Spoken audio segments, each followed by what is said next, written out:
My dear students and respected viewers, আজকে financial management ক্লাসে সবাইকে স্বাগতম। আজকে আমাদের ক্লাস হলো চ্যাপ্টার 6 লিজ ফাইন্যান্সিং। আমাদের টপিক হলো definition of leases, lease arrangement, advantages and disadvantages of lease. এই ক্লাসটি তৈরি করা হয়েছে BBA honours 4th year management student এবং 3rd ইয়ার মার্কেটিং স্টুডেন্টদের জন্য। আর লেকচার উপস্থাপনায় আছি আমি Mohammad Shipon Mia, associate professor, department of management, Comilla Victoria government college, Comilla.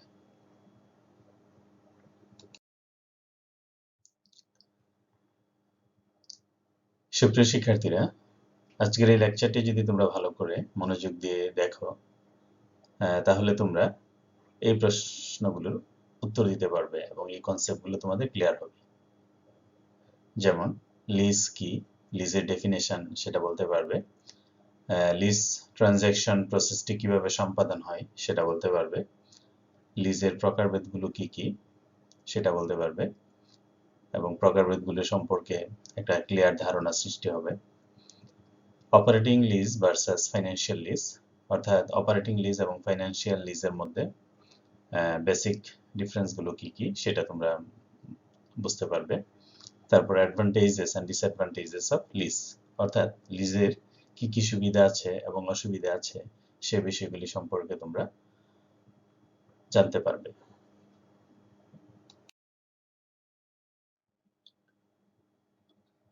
প্রিয় শিক্ষার্থীরা, প্রথমেই আমরা আসি ডেফিনেশন অফ লিজ, অর্থাৎ লিজের সংজ্ঞা কি।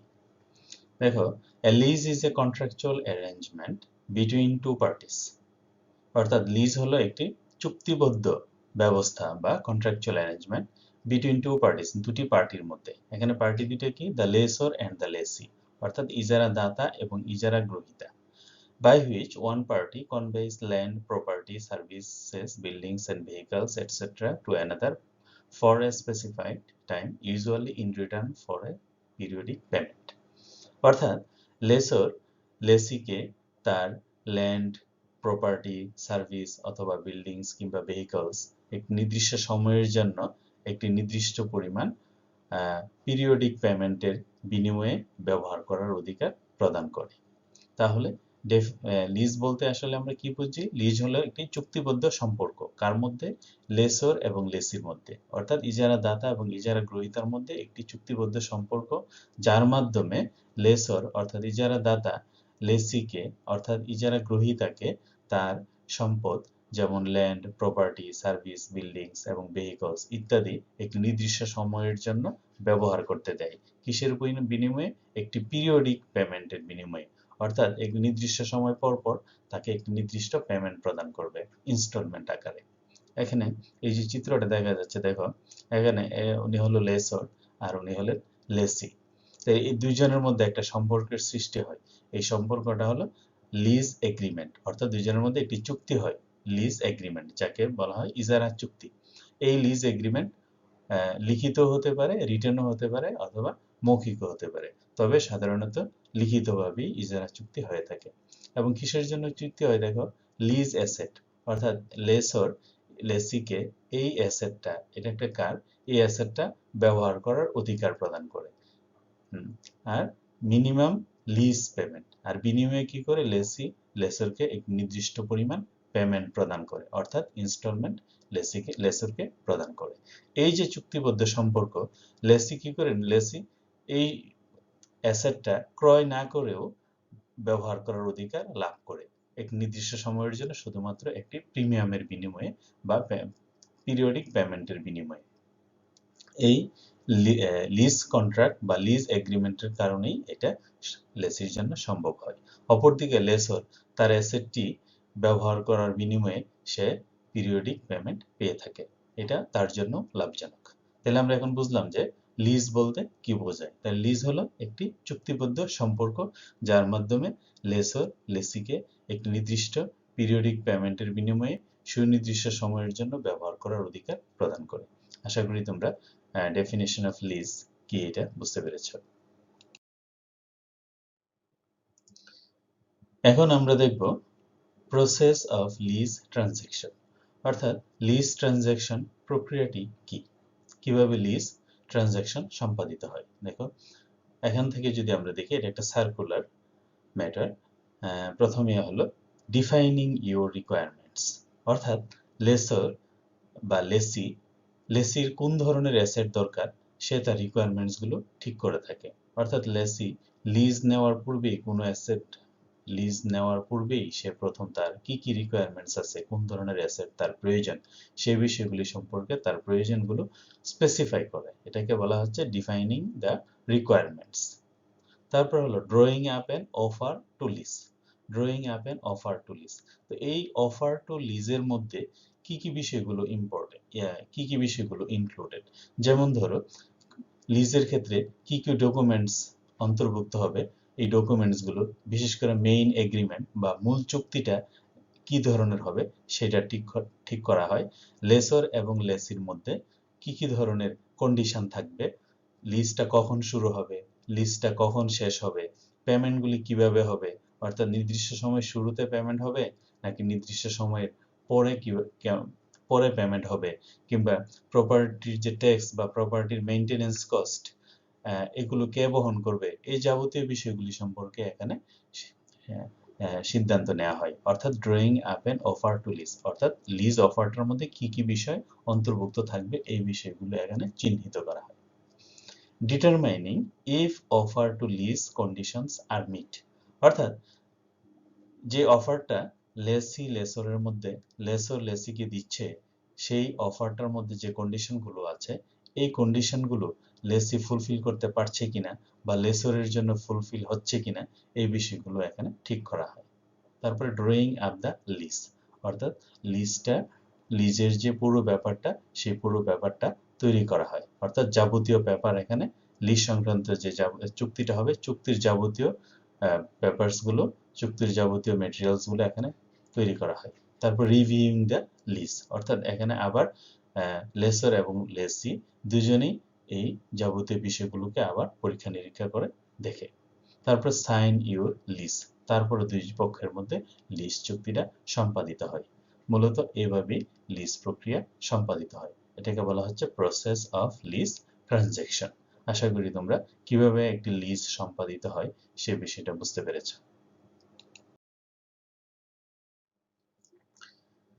এখন আমরা দেখব টাইপস অফ লিজ, অর্থাৎ লিজ কত প্রকার ও কি কি। এখানে এই যে আমরা এখানে একটা চার্ট দেখতে পাচ্ছি, এখানে আমরা দেখতে পাচ্ছি যে লিজ 7 ধরনের হয়ে থাকে। যেমন operating or service lease, financial or capital lease, sale and lease back, domestic lease, international বা cross border lease, direct lease, তারপর হলো লিভারেজ লিজ। অর্থাৎ এই 7 ধরনের লিজ অ্যারেঞ্জমেন্ট সাধারণত দেখা যায়। তাহলে আমাদেরকে জিজ্ঞেস করা হয় যে লিজ অ্যারেঞ্জমেন্ট কয় রকম হতে পারে, তাহলে আমরা বলবো যে লিজ অ্যারেঞ্জমেন্ট সাধারণত 7 ধরনের হয়ে থাকে। কি কি এই টাইপস গুলো আমরা বলে দিব। তাহলে আমরা এই যে লিজ অ্যারেঞ্জমেন্টের যে টাইপস গুলো আছে এই টাইপস গুলো আমরা একটু ব্যাখ্যা করি এখন। অপারেটিং লিজ বা সার্ভিস লিজ কাকে বলে? দেখো এখানে operating lease is a contract that allows for the use of an asset but does not convey ownership right of the asset। অর্থাৎ অপারেটিং লিজ হলো এমন একটি কন্ট্রাক্ট যে কন্ট্রাক্টের মাধ্যমে লেসি বা লিজ গ্রহীতা শুধুমাত্র অ্যাসেটটি ব্যবহার করার অনুমতি বা ব্যবহার করার পারমিশন পেয়ে থাকে, কিন্তু লিজ সমাপনান্তে বা লিজ শেষে এই অ্যাসেটের মালিকানা অর্জন করতে পারে না, শুধুমাত্র সার্ভিসটা পেয়ে থাকে। যে অ্যাসেটটা লিজ হিসাবে গ্রহণ করবে সেই অ্যাসেটটার সার্ভিসটা শুধুমাত্র লেসি পেয়ে থাকে। এবং এই ক্ষেত্রে লিজিং কোম্পানি মেইনটেনেন্স এবং ইন্স্যুরেন্সের জন্য লিজিং কোম্পানি রেসপন্সিবিলিটি বহন করে থাকে। অর্থাৎ লেসর এই অ্যাসেটটার মেইনটেনেন্স এবং ইন্স্যুরেন্স এই যে চার্জগুলো আছে এই চার্জগুলো লেসর বহন করে থাকে। তারপরে এই যে অপারেটিং লিজের যে ইনফরমেশনগুলো আছে বা ফাইন্যান্সিয়াল ট্রানজ্যাকশনগুলো আছে এই ট্রানজ্যাকশনগুলোকে বলা হয় অফ ব্যালেন্স শিট ফাইন্যান্সিং। অর্থাৎ এখানে লিজ সংক্রান্ত যে ট্রানজ্যাকশনগুলো আছে সেই ট্রানজ্যাকশনগুলো ব্যালেন্স শিটে দেখানো হয় না, এই জন্য এটাকে বলা হয় অফ ব্যালেন্স শিট ফাইন্যান্সিং। আর লিজ পেমেন্টসগুলোকে বিবেচনা করা হয় অপারেটিং এক্সপেন্স হিসাবে। বা অপারেটিং ইনকাম হিসাবে। তাহলে অপারেটিং এক্সপেন্স হিসাবে বিবেচনা করা হয় বলে এটাকে ব্যালেন্স শিটে দেখানো যায় না। তাহলে এই যে মূল বৈশিষ্ট্যগুলো আমরা বুঝলাম যে অপারেটিং লিজ কখন এবং কিভাবে হয়। দেখো এখানে এই চিত্রের মাধ্যমে অপারেটিং লিজকে এক্সপ্লেন করা হয়েছে। এখানে লেসর হলো ওনার অফ দ্য অ্যাসেট আর লেসি হলো ইউজার অফ দ্য অ্যাসেট, অর্থাৎ অ্যাসেটটা ইউজ করার অধিকার লাভ করে কিসের মাধ্যমে? কন্ট্রাকচুয়াল এগ্রিমেন্টের মাধ্যমে। Lessor allows the lessee to use the asset for a particular duration, অর্থাৎ লেসর একটি পার্টিকুলার ডিউরেশন, একটি নির্দিষ্ট সময়ের জন্য লেসিকে তার অ্যাসেটটা ব্যবহার করার অনুমতি প্রদান করে থাকে। আর বিনিময়ে লেসি লেসরকে একটি রেন্ট দিয়ে থাকে বা লিজ পেমেন্ট করে থাকে। তাহলে আশা করি অপারেটিং লিজ কি সেটা তোমরা বুঝতে পেরেছো।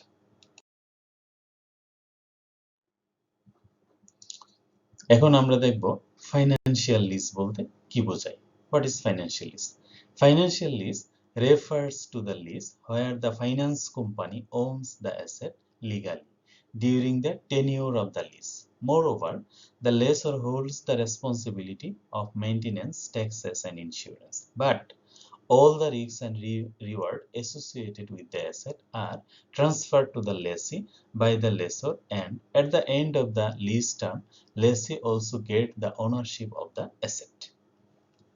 এই যে এখানে ফাইন্যান্সিয়াল লিজ, লিজের ক্ষেত্রে সবচেয়ে গুরুত্বপূর্ণ লিজ হলো ফাইন্যান্সিয়াল লিজ। সাধারণত আমরা যে লিজিং কোম্পানিগুলো দেখি, এই লিজিং কোম্পানিগুলোর মূল অপারেশনই হলো ফাইন্যান্সিয়াল লিজ। তা ফাইন্যান্সিয়াল লিজ বলতে কি বোঝায়? যে ফাইন্যান্সিয়াল লিজ হলো এমন একটি লিজ যেখানে ফাইন্যান্স কোম্পানিগুলো অ্যাসেটের মালিকানায় থাকে এবং তারা দেখো লিজটা যতদিন চলবে, লিজিং পিরিয়ডটা during the tenure of the lease, অর্থাৎ লিজের যে পিরিয়ডটা, লিজ 5 বছর, 3 বছর, 6 বছর, যতদিনের জন্য এই লিজ হোক না কেন, এই টেনিউরে ফাইন্যান্স কোম্পানি অ্যাসেটটার মালিকানায় থাকবে। শুধু মালিকানাই থাকবে না, এই অ্যাসেটটার মেইনটেনেন্স, ট্যাক্সেস এবং ইন্স্যুরেন্স সংক্রান্ত যে খরচগুলো আছে সাধারণত সেই খরচগুলো লেসর বা ফাইন্যান্স কোম্পানিগুলোকে বহন করতে হয়। But all the risks and reward associated with the asset are transferred to the lessee, অর্থাৎ এখানে রিস্ক এবং রিওয়ার্ড, অর্থাৎ অ্যাসেটটা থেকে যে ধরনের রিস্ক সৃষ্টি হবে কিংবা রিওয়ার্ড সৃষ্টি হবে, এগুলো লেসির কাছে ট্রান্সফার করা হবে লেসরের মাধ্যমে। কখন? এট the end of the term, এবং এন্ড অফ দ্য টার্মে লেসি কি করবে? এই অ্যাসেটটার মালিকানা অর্জন করবে, যেটা অপারেটিং লিজে সম্ভব না। তাহলে ফাইন্যান্সিয়াল লিজ, এখানে দেখো এই বিষয়টা যদি আমরা এই চিত্রটার মাধ্যমে যদি আমরা এক্সপ্লেন করার চেষ্টা করি, যে এখানে দেখো অনেকগুলো পক্ষ দেখা যাচ্ছে, কাস্টমার, ডিলার, তারপরে লিজিং কোম্পানি, তারপরে লোকাল গভর্নমেন্ট, তারপরে ইন্স্যুরেন্স কোম্পানি। তাহলে এখানে আমরা যদি দেখি যে এখানে সিরিয়ালগুলো দেয়া আছে, দেখো 1 2 3 4 5 এগুলো দেয়া আছে। তাহলে প্রথমেই কি হয়? 1 নাম্বার কাস্টমার, অর্থাৎ লেসর যিনি লেসি যিনি সম্ভাব্য কাস্টমার। তাহলে এই যে কাস্টমার প্রথমে কি করে? সে তার অ্যাসেট, কোন ধরনের অ্যাসেটটা সে লিজ নিবে সেটা সিলেক্ট করে। তো এটাকে বলা হচ্ছে ইকুইপমেন্ট সিলেকশন। এই ইকুইপমেন্ট সিলেকশন কোথায় করে? দেখো ইন্স্যুরেন্স কোম্পানিতে, লিজিং কোম্পানিতে গিয়ে কিন্তু সে তার ইকুইপমেন্ট সিলেকশন করে না। সে তার ইকুইপমেন্ট সিলেকশন করে সাধারণত ডিলারের কাছে, অর্থাৎ যে ডিলারের কাছে এই ইকুইপমেন্টটা, ডিলার তো আমরা জানি অ্যাসেটগুলো বিক্রয় করে বা সম্পদগুলো বিক্রয় করে, প্রপার্টি যেমন গাড়ি, এগুলো বিক্রয় করে থাকে। তো কাস্টমার ডিলারের সাথে যোগাযোগ করে ইকুইপমেন্ট সিলেক্ট করার জন্য। তো ইকুইপমেন্ট যদি তার পছন্দ হয়, তারপরে সে যোগাযোগ করে লিজিং কোম্পানির সাথে। এই যে দেখো 2 নাম্বার, লিজিং কোম্পানির সাথে যোগাযোগ করে এই অ্যাসেটটা লিজ নেওয়া সংক্রান্ত যে চুক্তি আছে সেই চুক্তি সম্পাদন করে। এটা হলো লিজ কন্ট্রাক্ট। তো লিজ কন্ট্রাক্টটা কার মধ্যে হয়? কাস্টমার এবং লিজিং কোম্পানিগুলোর মধ্যে। কাস্টমার হলো এখানে লেসি আর লিজিং কোম্পানিগুলো হলো লেসর। থার্ড হলো যে এই যে চুক্তিটা হওয়ার পরে দেখো এখানে সে চুক্তি করার পরে লিজিং কোম্পানি ডিলারের সাথে যোগাযোগ করে। ডিলারের সাথে যোগাযোগ করে কিসের চুক্তি হয়? Sales contract. অর্থাৎ ডিলার এবং লিজিং কোম্পানির মধ্যে বিক্রয় সংক্রান্ত চুক্তি সম্পাদিত হয়, অর্থাৎ যে ইকুইপমেন্টটা কাস্টমার সিলেক্ট করেছে সেটা বিক্রয় সংক্রান্ত চুক্তি সম্পাদিত হয় কার মধ্যে লিজিং কোম্পানি এবং ডিলারের মধ্যে। চুক্তি হওয়ার পরে ডিলার কি করে, এই ইকুইপমেন্টটা কাস্টমারকে সাপ্লাই করে, অর্থাৎ লেসিকে সাপ্লাই করে ইকুইপমেন্ট ডেলিভারি। আর লেসি তখন বিনিময়ে লিজিং কোম্পানিগুলোকে কি করে, পেমেন্ট অফ লিজ ফি অর্থাৎ লিজের ইনস্টলমেন্ট প্রদান করে। আর লিজিং কোম্পানিগুলো তারপর এই ইনস্ট্রুমেন্টগুলোর মাধ্যমে ডিলারকে তার পেমেন্ট ফর ইকুইপমেন্ট অর্থাৎ সে যে ইকুইপমেন্টটা ডিলারের সাথে সেলস কন্ট্রাক্টের মাধ্যমে ক্রয় করলো সেটা সংক্রান্ত যে পেমেন্ট আছে সেই পেমেন্টগুলো করে থাকে ডিলারকে। পরবর্তীতে এই ইকুইপমেন্টগুলো মেইনটেইন সংক্রান্ত যদি কোনো মেইনটেনেন্সের প্রয়োজন হয় অর্থাৎ আফটার সেল সার্ভিসের প্রয়োজন হয়, এই ডিলার এই লেসিকে বা কাস্টমারকে আফটার সেল সার্ভিস প্রদান করে থাকে। এই হলো কিভাবে একটি লিজ ফাইন্যান্সিয়াল লিজ সৃষ্টি হয়, এখানে তার একটি সংক্ষিপ্ত বর্ণনা। আর এই টোকিও লিজ সেঞ্চুরি গ্রুপ বা লিজিং কোম্পানি দেখো এখানে লোকাল গভর্নমেন্টকে বা গভর্নমেন্টকে এই যে সে অ্যাসেটটা ক্রয় করেছে বা এই অ্যাসেটটা থেকে যে রেভিনিউ সৃষ্টি হচ্ছে এটা থেকে যে ট্যাক্সের সৃষ্টি হয় সেই ট্যাক্স লোকাল গভর্নমেন্টকে বা গভর্নমেন্টকে প্রদান করে থাকে। আর এই অ্যাসেটটা ব্যবহার করা সংক্রান্ত যে ধরনের ঝুঁকির সৃষ্টি হয় বা ইন্স্যুরেন্স করে এই ইন্স্যুরেন্স প্রিমিয়ামও এই লিজিং কোম্পানি প্রদান করে থাকে। সাধারণত চুক্তিতে কোনো কিছু বলা না থাকলে মেইনটেনেন্স কস্ট এবং এই যে ইন্স্যুরেন্স এগুলো লিজিং কোম্পানিকেই প্রদান করতে হয়। তাহলে আশা করি ফাইন্যান্সিয়াল লিজ কি এই বিষয়টা তোমাদের কাছে পরিষ্কার হয়েছে।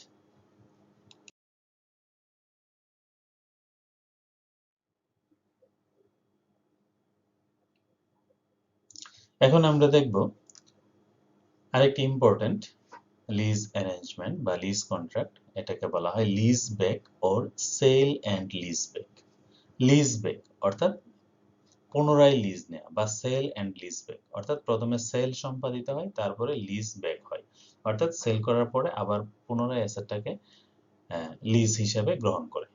দেখো it is a financial transaction অর্থাৎ সেল অ্যান্ড লিজ ব্যাক বা লিজ ব্যাক হলো একটি financial transaction in which one sells an asset অর্থাৎ যার মাধ্যমে একজন অ্যাসেটটা বিক্রি করে দেয়, one sells an asset and leases it back অর্থাৎ বিক্রি করার পরে পুনরায় এই অ্যাসেটটা আবার লিজ হিসেবে গ্রহণ করে থাকে for the long term দীর্ঘমেয়াদে। therefore one continues to be able to use the asset but no longer owns it অর্থাৎ এই প্রক্রিয়ার মাধ্যমে একজন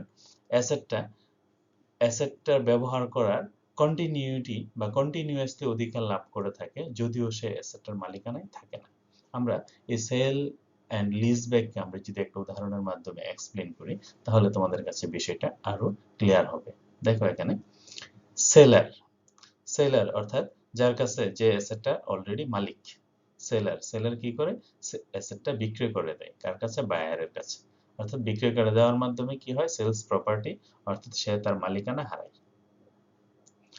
অর্থাৎ সেলার কি অ্যাসেটটার মালিকানায় থাকে, তো সে যখন অ্যাসেটটা বিক্রি করে দেয় তখন কি সে অ্যাসেটের মালিকানা হারায়, তখন বায়ার কি করে এই অ্যাসেটটার মালিক হয়ে যায় অর্থাৎ ল্যান্ডলর্ড বা অ্যাসেটটার মালিকানা অর্জন করে, বায়ার বিকেমস ল্যান্ডলর্ড। আর এই বায়ার কি করে এই অ্যাসেটটা আবার কি করে সেলারের কাছে আবার লিজ দিয়ে দেয়, লিজেস প্রপার্টি, লিজ দুজনের মধ্যে আবার সাইন হয় লিজ কন্ট্রাক্ট। লিজ কন্ট্রাক্টের মাধ্যমে সেলার কি হয়, টিনান্ট হয় অর্থাৎ লেসি হয়ে যায়, অর্থাৎ সে অ্যাসেটটা ব্যবহার করার জন্য সে ভাড়া নেয় অর্থাৎ সে ভাড়াটিয়া হয়ে যায়। তার নিজেরই অ্যাসেটটা ছিল, সে কি করে এটা বিক্রয় করে দেয়, বিক্রয় করে দিয়ে আবার যার কাছে বিক্রয় করেছে তার কাছ থেকে আবার অ্যাসেটটা কি নিয়ে নেয়, লিজ নিয়ে নেয়। লিজ নেওয়ার ফলে সে যে অ্যাসেটটা ব্যবহার করতো তার ব্যবহার করার প্রক্রিয়াটা কন্টিনিউ করে অর্থাৎ কন্টিনিউইটি থাকে, অর্থাৎ সে যে অ্যাসেটটা ব্যবহার করতেছে এটার মধ্যে কোনো বিঘ্নতা সৃষ্টি হয় না। তাহলে সে এখানে সেলার কি হয়ে যায়, সে ওনার থেকে টিনেন্ট হয়ে যায় অর্থাৎ ভাড়াটিয়া হয়ে যায়। আর বায়ার কি হয়, এই অ্যাসেটটা ক্রয় করে সে মালিক হয়ে যায় অর্থাৎ ল্যান্ডলর্ড হয়ে যায়। তাহলে প্রথমে এখানে একটা সেল সম্পাদিত হয়, সেলার কি করে অ্যাসেটটা সেল করে, আর দ্বিতীয় তে কি হয় এখানে লিজিং কন্ট্রাক্টের সৃষ্টি হয় কার মধ্যে, বায়ার এবং সেলারের মধ্যে। এই জন্য এটাকে বলা হচ্ছে সেল অ্যান্ড লিজ ব্যাক অর্থাৎ প্রথমে সেল কন্ট্রাক্টটা সৃষ্টি হয় তারপরে লিজ কন্ট্রাক্টটা সৃষ্টি হয়। এই জন্য এটাকে বলা হচ্ছে সেল অ্যান্ড লিজ ব্যাক, আর সংক্ষেপে বলা হয় লিজ ব্যাক। আশা করি তোমরা এই বিষয়টা বুঝতে পেরেছো। তারপরে আসে ডোমেস্টিক লিজ। ডোমেস্টিক লিজ কাকে বলে? তো ডোমেস্টিক এই শব্দটার মধ্যেই তার ডেফিনেশনটা বোঝা যাচ্ছে যে ডোমেস্টিক লিজ কি, অর্থাৎ ডোমেস্টিক মানে দেশীয় বা একই ভৌগোলিক সীমানায় অবস্থিত ব্যক্তিদের মধ্যে যে লিজ সম্পাদিত হয় সেগুলো। যেমন এখানে বলা হচ্ছে when all the parties to the lease agreement buys lessor, lessee and the equipment supplier are domiciled or belongs to the same country is called as a domestic lease। অর্থাৎ একটি লিজের মধ্যে যে সকল পার্টিগুলো থাকে ইনভলভড, সেই পার্টিগুলো যদি একটি নির্দিষ্ট দেশের অর্থাৎ একটি কান্ট্রির বা একটি দেশের অধিবাসী হয় তখন তাকে বলা হয় ডোমেস্টিক লিজ। যেমন লেসর, লেসি, যিনি ইকুইপমেন্ট সাপ্লাই দিচ্ছেন তিনি, অর্থাৎ লিজের সাথে যারা সম্পৃক্ত আছেন তারা সবাই যখন একই দেশের অধিবাসী হয় তখন তাদেরকে বলা হয় ডোমেস্টিক লিজ। অর্থাৎ লিজ প্রক্রিয়াটা সবাই যদি বাংলাদেশের অধিবাসী হয় তাহলে এটা ডোমেস্টিক লিজ। আর কোনো একজন যদি অন্য দেশের হয় তখন আর সেটাকে ডোমেস্টিক লিজ বলা হবে না, তখন সেটাকে বলা হবে ইন্টারন্যাশনাল লিজ। অর্থাৎ কোনো একটি পক্ষ যদি অন্য দেশের হয় তখনই তাকে বলা হবে ইন্টারন্যাশনাল লিজ। অর্থাৎ an international lease refers to the type of lease agreement where one or more parties to the lease agreement reside or are domiciled in different countries।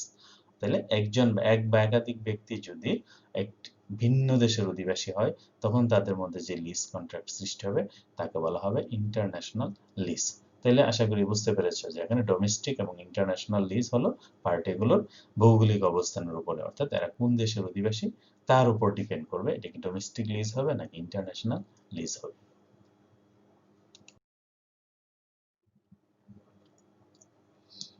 এবার আমরা দেখব ডাইরেক্ট লিজ। ডাইরেক্ট লিজ বলতে কি বোঝায়? তাহলে direct lease, এখানে শব্দটা direct মানে সরাসরি বা প্রত্যক্ষ lease. There are two types of contract that come under direct lease। অর্থাৎ ডাইরেক্ট লিজের মধ্যে দুই ধরনের কন্ট্রাক্ট সৃষ্টি হতে পারে। কিভাবে? The first is the bipartite agreement where the lessor already owns the property and directly leases it out to the lessee। অর্থাৎ প্রথম প্রকারের ডাইরেক্ট লিজের মধ্যে অলরেডি লেসর কি অ্যাসেটটার মালিক, সে অলরেডি অ্যাসেটটা নিজের মালিক বা নিজেই অ্যাসেটটার মালিকানা অর্জন করে ফেলেছে এবং সেই অ্যাসেটটা সে কি করছে, সে লেসির কাছে সে এটা লিজ দিচ্ছে। দ্য সেকেন্ড ইজ ট্রাইপার্টাইট, অর্থাৎ ত্রিপক্ষীয় agreement. Tripartite agreement where the lessor, usually a bank or a lending institution, purchase the property from a third party, usually the manufacturer, and then leases it out to the lessee। অর্থাৎ দ্বিতীয় ধরনের যে direct lease আছে সেখানে lesser হচ্ছে সাধারণত একটি landing institution অথবা একটি ব্যাংকও হতে পারে। সে কি করে ম্যানুফ্যাকচারের কাছ থেকে অ্যাসেটটা বা প্রপার্টিটা ক্রয় করে সে এটা লিজ দিয়ে থাকে। তাইলে এখানে পার্টি ইনভলভমেন্ট থাকে তিনটা, এই জন্য এটাকে বলা হয় ট্রাইপার্টাইট এগ্রিমেন্ট। অর্থাৎ ত্রিপক্ষীয় একটি চুক্তি যার মাধ্যমে লেসর থাকে, ম্যানুফ্যাকচারার থাকে এবং লেসি থাকে। এই তিনজনের মধ্যে এই চুক্তি, এই কন্ট্রাক্টটা সম্পাদিত হয়। তাইলে আমরা দেখলাম কি ডাইরেক্ট লিজ। তাহলে ডাইরেক্ট লিজ কয় ধরনের? ডাইরেক্ট লিজ দুই ধরনের, একটা হলো দ্বিপাক্ষিক আর একটা হলো ট্রাইপার্টাইট বা ত্রিপক্ষীয়। তো দ্বিপক্ষীয়টার মধ্যে কি হয়? দ্বিপক্ষীয়টার মধ্যে লেসর সরাসরি অ্যাসেটটার মালিক থাকে, আর ট্রাইপার্টাইটের মধ্যে লেসর সরাসরি অ্যাসেটটার মালিক থাকে না। সে কি করে? ম্যানুফ্যাকচারের কাছ থেকে সে অ্যাসেটটা সংগ্রহ করে। কিসের মাধ্যমে? এটা ঋণ করা হতে পারে বা অর্থাৎ এখানে তৃতীয় একটা পক্ষের সৃষ্টি হয়। এখানে ম্যানুফ্যাকচারার অর্থাৎ ডিলার। পূর্বে যে আমরা উদাহরণটা দিয়েছি যে একজন কাস্টমার, তারপরে ডিলার, তারপরে ম্যানুফ্যাকচারার, এটা ছিল একটা ট্রাইপার্টাইট ডাইরেক্ট লিজ এগ্রিমেন্টের উদাহরণের মতোই। তাহলে আশা করি ডাইরেক্ট লিজ কি তোমরা এটা বুঝতে পেরেছো। এখানে উদাহরণ দিয়েও বোঝানো হয়েছে। দেখো এখানে লেসর, লেসি, এর মধ্যে পারচেজ অ্যান্ড লিজ এগ্রিমেন্ট। প্রথম পারচেজের চুক্তি হয়, তারপরে কি করে? তারপরে এটা লিজ এগ্রিমেন্টের চুক্তি হয়। অর্থাৎ এটা একটা ট্রাইপার্টাইট এগ্রিমেন্ট। আর সরাসরিও হতে পারে, লেসর এবং লেসির মধ্যে সরাসরিও লিজ এগ্রিমেন্ট হতে পারে। অর্থাৎ সে যদি অলরেডি অ্যাসেটটার মালিক হয়ে থাকে তখন তাদের মধ্যে যে চুক্তিটা হবে সেটা হবে বাইপার্ট্রেট ডাইরেক্ট এগ্রিমেন্ট। তাইলে ডাইরেক্ট লিজ কয় প্রকার এবং কি কি, এটা আশা করি বুঝতে পেরেছো। এখন আমরা দেখব লিভারেজড লিজ। লিভারেজড লিজ কি দেখো, a leveraged lease is a lease agreement that is financed through the lessor with the help from a third party financial institution. In a leveraged lease an asset is rented with borrowed funds. তাহলে দেখো leveraged lease ট্রাইপার্টিট, আমরা যে একটু আগে ট্রাইপার্টিট lease agreement দেখেছি, এটা মতোই leverage lease. তাই লিভারেজ লিজের মধ্যে লিভারেজ শব্দটার সাথে একটা ডেটের সম্পর্ক আছে বা ঋণের সম্পর্ক আছে। লিভারেজ মানে হলো ঋণ ব্যবহার সংক্রান্ত। লিভারেজ লিজ দেখো, এখানে লিভারেজ লিজের ক্ষেত্রে কি থাকে, লেসর থাকে, লেসি থাকে, এবং লেসর কি করে এই অ্যাসেটটা সংগ্রহ করার জন্য সে থার্ড পার্টি বা ফাইন্যান্সিয়াল ইনস্টিটিউশনের হেল্প নেয়। অর্থাৎ ফাইন্যান্সিয়াল ইনস্টিটিউশন থেকে সে অর্থ বড় করে বা ঋণ করে অ্যাসেটটা ক্রয় করে, তারপরে এই অ্যাসেটটা লেসির কাছে লিজ হিসাবে প্রদান করে। তাহলে এই যে এখানে দেখো, এই যে দ্বিতীয় যে চিত্রটা দেখা যাচ্ছে, manufacture sales asset to lessor, অর্থাৎ লেসর কি করে ম্যানুফ্যাকচারার থেকে অ্যাসেটটা সংগ্রহ করে। কিভাবে সংগ্রহ করে, দুইভাবে সংগ্রহ করতে পারে। একটা হলো ইকুইটি, অর্থাৎ লেসর তার নিজের টাকা দিয়ে এই অ্যাসেটটা সংগ্রহ করতে পারে। আবার লোন নিয়ে, অর্থাৎ লেন্ডার্স, হ্যাঁ, লোন নিয়ে বা লিয়েন অন অ্যাসেট, এই লোন নিয়ে অ্যাসেটটা সংগ্রহ করতে পারে। তো লিভারেজ লিজে সাধারণত এই লোন নিয়েই লেসরকে ম্যানুফ্যাকচারের কাছ থেকে অ্যাসেটটা সংগ্রহ করতে হবে, এবং তারপরে লেসর কি করবে, লেসির কাছে এই অ্যাসেটটা লিজ প্রদান করবে। উপরের চিত্র আমরা এটা দেখতে পাচ্ছি, দেখো লিভারেজ লিজ।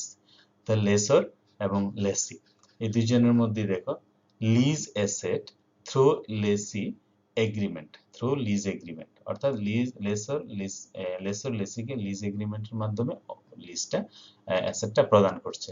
তার আগে দেখো সে অনেকগুলো কাজ করছে। এখানে ফাইন্যান্সিয়াল ইনস্টিটিউশনের কাছে যাচ্ছে, ফাইন্যান্সিয়াল ইনস্টিটিউশনের কাছে গিয়ে দেখো লেসর কি করে, transferred balance amount if any other or deducting loan instalment বা borrow funds to supply to acquire an asset.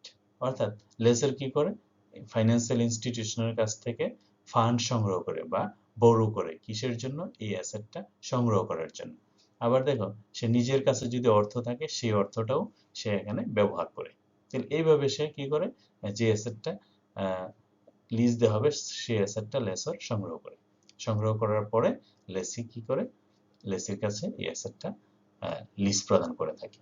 তাহলে লিভারেজ লিজের মূল বিষয় হলো যে এখানে একটি ঋণগত সম্পর্কের সৃষ্টি হয়, অর্থাৎ এখানে লোনের সৃষ্টি হয়, আর লোনের সৃষ্টি হওয়ার জন্য বা হওয়ার ফলে ফাইন্যান্সিয়াল ইনস্টিটিউশনের একটা উপস্থিতি থাকে। তাহলে এটা হলো লিভারেজ লিজ। আর এই লিভারেজ লিজের মধ্যে আমরা বলি বোরো অর বাই ডিসিশনটা, যখন আমরা ম্যাথমেটিক্যাল প্রবলেমগুলো অ্যানালাইসিস করব তখন এই কনসেপ্টগুলো আরো বেশি ক্লিয়ার হবে। এখন আমরা দেখব comparison between operating lease and financial lease, অর্থাৎ অপারেটিং লিজ এবং ফাইন্যান্সিয়াল লিজের মধ্যে পার্থক্য কি, এই বিষয়টা আমরা একটু আলোচনা করব। তাহলে দেখো এখানে অপারেটিং লিজ এবং ফাইন্যান্সিয়াল লিজ, বিভিন্ন দৃষ্টিকোণ থেকে আমরা এই পার্থক্যগুলো ব্যাখ্যা করতে পারি। যেমন ওনারশিপ, অপারেটিং লিজের ক্ষেত্রে ওনারশিপ উইথ দ্য লেসর, অর্থাৎ অপারেটিং লিজের ক্ষেত্রে ওনারশিপটা লেসরের সাথেই থাকে সবসময়। আর ফাইন্যান্সিয়াল লিজের ক্ষেত্রে দেখো transfer option at the end of the lease period is there with the lessee, অর্থাৎ ফাইন্যান্সিয়াল লিজের ক্ষেত্রে লিজ পিরিয়ডটা শেষ হওয়ার পরে এই ওনারশিপটা লেসির কাছে চলে যায়। এটা ফাইন্যান্সিয়াল লিজের ক্ষেত্রে দেখো অপারেটিং লিজ এবং ফাইন্যান্সিয়াল লিজের একটা মূল পার্থক্য। তারপর হলো risk and rewards related to asset, risk and reward related to asset.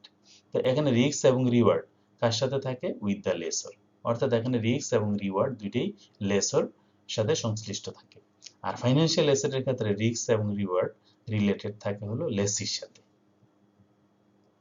Purchase option, operating লিজের ক্ষেত্রে does not have any purchase option, কিন্তু ফাইন্যান্সিয়াল লিজের ক্ষেত্রে লেসির কি পারচেজ অপশন থাকে, অর্থাৎ লিজ পিরিয়ডটা শেষে লেসি ইচ্ছা করলে এই অ্যাসেটটাকে পারচেজ করতে পারে, এরকম অপশন থাকে।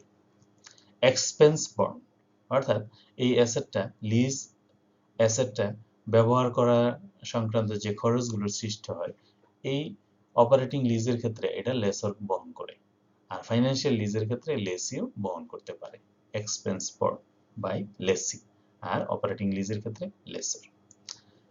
তারপরে running cost to lessee, running cost to lessee, no running or administration cost, অর্থাৎ অপারেটিং লিজের ক্ষেত্রে কোনো রানিং কস্ট নাই, আর ফাইন্যান্সিয়াল লিজের ক্ষেত্রে running cost and administrative expense are higher.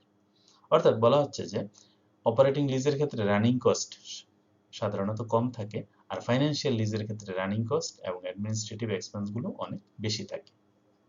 Tax benefit to lessee, no depreciation can be claimed, অর্থাৎ operating লিজের ক্ষেত্রে কোনো ধরনের ট্যাক্স বেনিফিট বা ডেপ্রিসিয়েশন এখানে কম ক্লেম করা যায় না, কিন্তু ফাইন্যান্সিয়াল লিজের ক্ষেত্রে interest and depreciation both claim, অর্থাৎ ইন্টারেস্ট এবং ডেপ্রিসিয়েশনের উপরে ট্যাক্স বেনিফিট ক্লেম করতে পারে, অর্থাৎ দাবি করতে পারে। মূলত এটা হলো অপারেটিং লিজ এবং ফাইন্যান্সিয়াল লিজের মধ্যে মূল পার্থক্য। আমরা দেখো আরেকটা পার্থক্য আমরা এই চিত্র দেখতে পাচ্ছি, দেখো এখানে দেখো ক্যাপিটাল লিজ মানে হলো ফাইন্যান্সিয়াল লিজ, তো ফাইন্যান্সিয়াল লিজ এবং অপারেটিং লিজের মধ্যে দেখো কিছু বেসিক পার্থক্য এখন আমরা দেখছি, যে ট্রিটেড অ্যাজ লেসিস অ্যাসেট, অর্থাৎ ক্যাপিটাল লিজের ক্ষেত্রে অ্যাসেটটাকে লেসির অ্যাসেট হিসেবে ট্রিট করা হয়। Recorded in the balance sheet, এই অ্যাসেটটা ব্যালেন্স শিটের মধ্যে রেকর্ড করা হয়। Record depreciation and interest expenses, অর্থাৎ ডেপ্রিসিয়েশন এবং ইন্টারেস্ট এক্সপেন্সগুলো ইনকাম স্টেটমেন্টে রেকর্ড করা হয়। ট্রান্সফার অফ ওনারশিপ পসিবল, অর্থাৎ ক্যাপিটাল লিজের বা ফাইন্যান্সিয়াল লিজের ক্ষেত্রে ওনারশিপটা ট্রান্সফার করা পসিবল হয়। বার্গেন পারচেজ অপশন, অর্থাৎ লিজ পিরিয়ড শেষে অ্যাসেটটা কিভাবে ক্রয় করা হবে এটা নিয়ে লেসি এবং লেসারের মধ্যে বার্গেন হতে পারে। আর অপারেটিং লিজের ক্ষেত্রে দেখো treated as periodic operational expenses, অর্থাৎ অপারেশনাল লিজ থেকে যে খরচটা সৃষ্টি হয় এটাকে অপারেশনাল এক্সপেন্স হিসেবে বিবেচনা করা হয়। Recorded in the income statement, আর যেহেতু এটা একটা খরচ, এই খরচটা কোথায় দেখানো হয়? ইনকাম স্টেটমেন্টে দেখানো হয়। ডাজ নট ডেপ্রিসিয়েট, অর্থাৎ অপারেটিং লিজের ক্ষেত্রে কোনো ডেপ্রিসিয়েশন সৃষ্টি করা বা ডেপ্রিসিয়েশন চার্জ করা সম্ভব হয় না, ধরতে পারে না। Lease payments can be tax deductible, অর্থাৎ লিজের ক্ষেত্রে যে ট্যাক্সটা বা যে পেমেন্টটা করা হবে সেটা ট্যাক্স ডিডাক্টেবল, কিন্তু অপারেটিং লিজের ক্ষেত্রে সেটা সম্ভব হয় না। Granting an asset or service in exchange of compensation, এখানে দেখো আরো কতগুলি বিষয় আছে যে এই পার্থক্যগুলো কি থেকে সৃষ্টি হয়, এই তিনটা পয়েন্ট মনে রাখলেই তোমরা এই পার্থক্যগুলো এক্সপ্লেন করতে পারবে। যেমন granting an asset or service in exchange of compensation, অর্থাৎ কম্পেনসেশনের বিনিময়ে কি ধরনের অ্যাসেট বা সার্ভিস পাচ্ছে সেই বিষয়গুলো এখানে বর্ণনা করা হয়। অ্যাকাউন্টিং মেথড, অর্থাৎ ক্যাপিটাল লিজ এবং অপারেটিং লিজের ক্ষেত্রে অ্যাকাউন্টিং মেথডটা কিরকম হবে, দুইটার ক্ষেত্রে অ্যাকাউন্টিং মেথড ডিফারেন্ট হয়ে থাকে। ট্যাক্স অ্যাডভান্টেজ, অর্থাৎ ক্যাপিটাল লিজের ক্ষেত্রে ট্যাক্স অ্যাডভান্টেজ কেমন হবে, অপারেটিং লিজের ক্ষেত্রে ট্যাক্স অ্যাডভান্টেজ কেমন হবে, এই বিষয়গুলি মনে রাখলেই তুমি অপারেটিং লিজ এবং ফাইন্যান্সিয়াল লিজের মধ্যে মূল পার্থক্যগুলো বুঝতে পারবে। আশা করি তোমরা অপারেটিং লিজ এবং ফাইন্যান্সিয়াল লিজের মধ্যে যে পার্থক্য এটা তোমরা বুঝতে পেরেছো। এটা আমরা ডিটেইলস আলোচনা করার কারণ হলো এটা প্রায় সময় পরীক্ষায় আসে।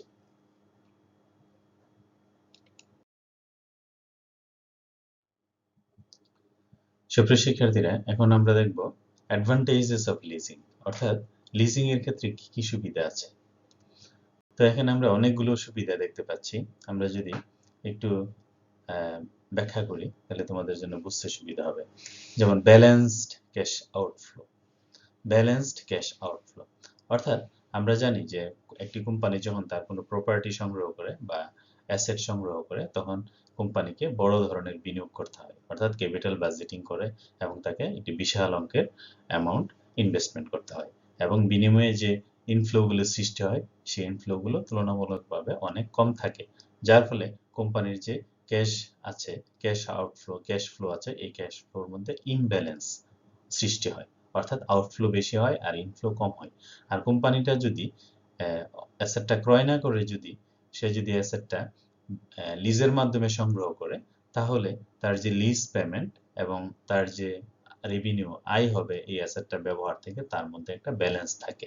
অর্থাৎ এককালীন তাকে অনেক অর্থ ব্যয় করার ঝুঁকি নিতে হয় না। তাহলে এটা একটা বিশাল একটা সুবিধা কোম্পানির জন্য। কোয়ালিটি অ্যাসেট, কোম্পানি যখন লিজ নেয় তখন কোম্পানি কম্পারেটিভলি ভালো অ্যাসেট বা তার জন্য যেটা প্রয়োজন উপযুক্ত অ্যাসেটটা সে সংগ্রহ করতে পারে লিজিং কোম্পানির মাধ্যমে। কারণ তাকে এখানে শুধুমাত্র যেহেতু কিস্তি বা পিরিয়ডিক পেমেন্ট বা ইনস্টলমেন্টের মাধ্যমে সে অ্যাসেটটা ব্যবহার করার অধিকার লাভ করে, সেহেতু সে মোটামুটি খরচ না করে বা এককালীন ইনভেস্টমেন্ট না করেই সে একটি ভালো প্রপার্টি বা ভালো অ্যাসেট সংগ্রহ করতে পারে। বেটার ইউজেস অফ ক্যাপিটাল, লিজের মাধ্যমে কোম্পানি তার ক্যাপিটালটা বেটার ইউজ করতে পারে। অর্থাৎ সে যেই অ্যাসেটটা লিজ নেয় সেই অ্যাসেটটার পিছনে সে যদি সেই অ্যাসেটটা যদি ক্রয় করতো, তাহলে তাকে অনেক বড় ধরনের ইনভেস্টমেন্টে যেতে হতো। সে লিজ নেওয়ার ফলে তাকে এই বিশাল অঙ্কের ক্যাশ ইনভেস্ট না করে, বরং এর চেয়ে আরো অধিকতর যে জায়গা আছে, আরো বেটার অপরচুনিটি তে সে এই অর্থটা বিনিয়োগ করে তার ক্যাপিটালের বেটার ইউজ করতে পারে। এটা একটা তার অপরচুনিটি। তারপর ট্যাক্স বেনিফিট, কোম্পানি যদি লিজ নেয় তাহলে এই লিজের কারণে সে অনেক ধরনের ট্যাক্স বেনিফিটও পেয়ে থাকে। অফ ব্যালেন্স শিট ডেট, অর্থাৎ লিজকে বিবেচনা করা হয় অফ ব্যালেন্স শিট ডেট, অর্থাৎ কোম্পানির ডেট বৃদ্ধি পায় না, অর্থাৎ লিজ আইটেমটিগুলি হলো অফ ব্যালেন্স শিট ডেট। তারপরে বেটার প্ল্যানিং, কোম্পানি যখন লিজ নেয় তখন তার ক্যাশ বা তার যে ক্যাপিটাল, সেই ক্যাপিটালটা বিনিয়োগ করার জন্য সে অনেক ভালো প্ল্যান তৈরি করতে পারে। লো ক্যাপিটাল এক্সপেন্ডিচার, কোম্পানি যেহেতু লিজের মাধ্যমে প্রপার্টিটা ব্যবহার করার অধিকার লাভ করে, সেই জন্য তার ক্যাপিটাল এক্সপেন্ডিচার অনেক কমে যায়। নো রিস্ক অফ অ্যাবসোলেসেন্স, অর্থাৎ এই অ্যাসেটটি পুরনো হয়ে যাওয়ার বা অ্যাসেটটি অকেজো হয়ে যাওয়ার রিস্ক থাকে না। কোম্পানি যেহেতু লিজ নেয়, তাইলে এই লিজ নেওয়ার কারণে সে অত্যাধুনিক যুগোপযোগী যে অ্যাসেট বা যুগোপযোগী যে প্রপার্টি, সেই প্রপার্টিগুলো বা সেই মেশিনারিজগুলো কোম্পানি লিজ হিসাবে নিতে পারে, যার ফলে এই মেশিনারিজগুলো বা এই ইকুইপমেন্টগুলো পুরনো হয়ে যাওয়ার বা অবসোলেসেন্স হয়ে যাওয়ার যে ঝুঁকিটা, সেই ঝুঁকিটা কোম্পানি বহন করতে হয় না। তারপরে টার্মিনেশন রাইটস, কোম্পানি যে কোনো সময় একটি নির্দিষ্ট কম্পেনসেশনের মাধ্যমে সে কি করতে পারে, এই তার যে লিজ কন্ট্রাক্টটি আছে সেই লিজ কন্ট্রাক্টটি বাতিল করার অধিকার সংরক্ষণ করে। তাহলে এই যে বাতিল করার অধিকার সংরক্ষণ করে, তার কারণে কোম্পানি যে কোনো সময় কি করতে পারে, এই অ্যাসেটটি ব্যবহার বা এই অ্যাসেটটির লিজ বাতিল করে দিতে পারে। অর্থাৎ এখানে কোম্পানি যদি অ্যাসেটটা ক্রয় করতো, তাহলে কিন্তু তার এই ধরনের রাইটস তার থাকতো না বা এই ধরনের অপরচুনিটিও সে পেত না। তাহলে এগুলো হলো লিজের অ্যাডভান্টেজ। অর্থাৎ একটি কোম্পানি যদি লিজের মাধ্যমে প্রপার্টি বা ইকুইপমেন্ট সংগ্রহ করে, তাহলে তার এই সুবিধাগুলো সে পেতে পারে। আবার লিজের কিছু অসুবিধাও আছে, পরবর্তী স্লাইডে আমরা অসুবিধাগুলো দেখব। তাহলে ডিসঅ্যাডভান্টেজ গুলো কি কি, লিজের যে ডিসঅ্যাডভান্টেজ গুলো কি কি দেখো এখন। লিজ এক্সপেন্সেস, অর্থাৎ লিজের ক্ষেত্রে কোম্পানিকে লিজের কন্ট্রাক্টের জন্য কোম্পানিকে পিরিয়ডিক যে পেমেন্ট বা ইনস্টলমেন্ট, সেই ইনস্টলমেন্টগুলো লেসরকে প্রদান করতে হয়। অর্থাৎ কোম্পানি যদি অ্যাসেটটা ক্রয় করে ফেলতো, তাহলে কিন্তু তাকে আর লিজের ভাড়া অর্থাৎ অ্যাসেটের ভাড়া দিতে হতো না বা লিজ পেমেন্ট করতে হতো না। তো কিন্তু এখানে তাকে লিজের যে এক্সপেন্স বা লিজ পেমেন্ট, এটা তাকে করতে হচ্ছে। এটা একটা ডিসঅ্যাডভান্টেজ। লিমিটেড ফাইন্যান্সিয়াল বেনিফিটস, অর্থাৎ লিজের ক্ষেত্রে কোম্পানির বেনিফিটস গুলো লিমিটেড হয়ে যায়। যেমন কোম্পানি এখানে ডেপ্রিসিয়েশনের উপরে যে ট্যাক্স বেনিফিট আছে, সেটা কোম্পানি পায় না। হ্যাঁ, তারপরে কোম্পানি যে মেইনটেনেন্স কস্ট বা অন্যান্য খরচের উপর যে ট্যাক্স বেনিফিট আছে, সেই বেনিফিটগুলো কোম্পানি পেতে পারে না। অর্থাৎ কোম্পানির ফাইন্যান্সিয়াল বেনিফিটগুলো সীমিত হয়ে যায়। Reduce return for equity holders, অর্থাৎ ইকুইটি হোল্ডারের রিটার্ন কমে যায়। কিভাবে কমে যায়, কোম্পানির যে কোম্পানি লিজের কারণে কোম্পানি যে পিরিয়ডিক ইনস্টলমেন্ট বা পিরিয়ডিক পেমেন্টগুলি প্রদান করে, এর ফলে কোম্পানির আয় কমে যায়। আয় কমে গেলে আমরা জানি যে কোম্পানির যদি আয় কমে যায় তাহলে এটা থেকে যে ইপিএস এর সৃষ্টি হয় সেই ইপিএস কমে যাবে, আর ইপিএস কমে গেলে ইকুইটি হোল্ডার্স এর রিটার্নও কমে যায়। তারপর ঋণ, ডেট। কোম্পানির দেখো ঋণ বেড়ে যায়। কোম্পানি যেহেতু অ্যাসেটটাকে সে ব্যবহার করে কিন্তু অ্যাসেটটার মালিকানা অর্জন করে না, তো এতে করে কোম্পানি ঋণ বৃদ্ধি পেতে পারে। Limited access of other loans. Company যদি লিজ গ্রহণ করে তাহলে লিজের মাধ্যমে সংগৃহীত যে অ্যাসেট, এই অ্যাসেট কিন্তু তার নিজের অ্যাসেট না, আর নিজের অ্যাসেট না হওয়ার কারণে এটা লোন হিসেবে কোম্পানির কাছে থাকে, আর ফলে কোম্পানির যে টোটাল যে ডেট সেই ডেটের পরিমাণ বেড়ে যায়, আর এতে করে কোম্পানির তার অন্যান্য লোনের ক্ষেত্রে তার অ্যাক্সেস সীমিত হয়ে পড়ে। অর্থাৎ সে যেহেতু তার অ্যাসেট কম থাকার কারণে সে লোনের ক্ষেত্রেও কম লোন নিতে পারে। Processing and documentation. লিজের ক্ষেত্রে কোম্পানিকে অনেক প্রসেসিং এবং ডকুমেন্টেশন করতে হয়, যেটা কোম্পানির একটি এক্সট্রা খরচ হিসেবে বিবেচিত হয়। No ownership. লিজের মাধ্যমে কোম্পানি কোনো ওনারশিপ বা মালিকানা অর্জন করে না, এটা একটা বিশাল disadvantage. Maintenance of the asset. Company অনেক সময় অ্যাসেটের মালিক না হয়েও লেসিকে অ্যাসেটের মেইনটেনেন্স কস্ট বহন করতে হয়, এটাও কোম্পানির জন্য একটি বা প্রতিষ্ঠানের জন্য একটি ডিসঅ্যাডভান্টেজ। Limited tax benefit. যেহেতু কোম্পানি অ্যাসেটের মালিকানা অর্জন করতে পারে না বা মালিকানা অর্জন করে না, সেহেতু তার ট্যাক্স বেনিফিটের যে অপশন, সেই অপশনগুলিও সীমিত হয়ে যায়। তাহলে এগুলি হলো লিজিং এর ডিসঅ্যাডভান্টেজ। তাহলে লিজ নিলে কিছু সুবিধাও আছে, আবার কিছু অসুবিধাও আছে। সবসময় লেসি এবং লেসার বা লেসিকে সবসময় তার অ্যাডভান্টেজ এবং ডিসঅ্যাডভান্টেজগুলি বিবেচনা করেই তাকে লিজিং কন্ট্রাক্টে যেতে হয়। অর্থাৎ লিজ নিলে তার কি কি ধরনের বেনিফিট হবে, আর লিজ না নিয়ে ক্রয় করলে অ্যাসেটটা বা ইকুইপমেন্টটা ক্রয় করলে তার কি কি ধরনের সুবিধা হবে, এটার মধ্যে সে একটা কম্পারেটিভ ডিসকাশন করে থাকে। তারপরে ডিসিশন নেয় যে সে কি লিজ নিবে নাকি সম্পত্তিটা ক্রয় করবে। আশা করি তোমরা লিজিং এর অ্যাডভান্টেজ এবং ডিসঅ্যাডভান্টেজগুলো বুঝতে পেরেছো। প্রিয় শিক্ষার্থীরা, আজকে তোমরা লিজ সংক্রান্ত আমরা অনেকগুলো বেসিক কনসেপ্ট আমরা আলোচনা করেছি। তো লিজ কিভাবে সৃষ্টি হয়, লিজ কন্ট্রাক্টের অ্যারেঞ্জমেন্টটা কিভাবে হয়, বা লিজ কত ধরনের হয়ে থাকে, আজকে লেকচারের মাধ্যমে আশা করি এই কনসেপ্টগুলো তোমাদের ক্লিয়ার হয়েছে। তো ধন্যবাদ সবাইকে ধৈর্য ধরে এই লেকচারটি শোনার জন্য। সবাই ভালো থাকো।